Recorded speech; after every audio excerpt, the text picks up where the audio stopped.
Bueno, hemen konstruktibismoaren inguruko azalpen batzuk emango dotzuet, pixkat ulertzeko zeintzuk diezen ekintza desberdinak diseinatzeko erabiltzen ditugun pausuak eta bere zergatia apur bat, bai?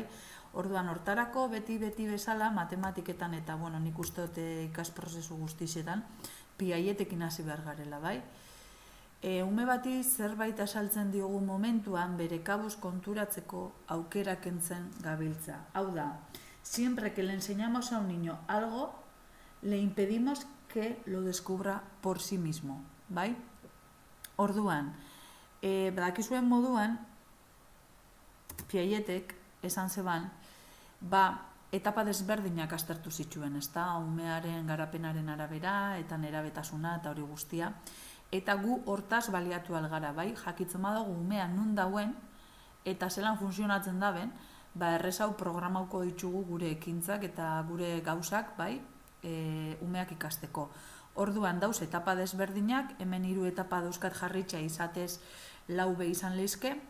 Gure etapa izango litzakena da lehen hezkuntzako hause, eta Piagetek argi eta garbi izaten dau konkretutik hasi behar garela. Umea ez dauela prestatuta abstrakzio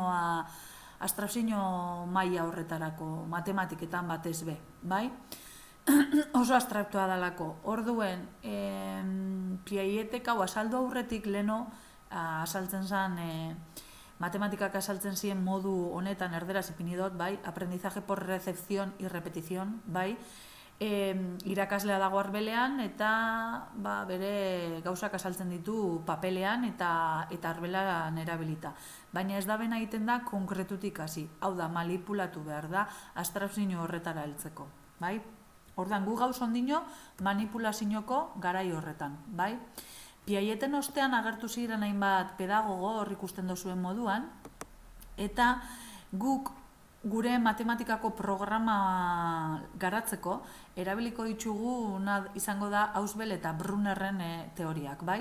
Ausubelek esan zebana izen zen, berak aprendizaje signifikatibo edo esaten zotzan, bai?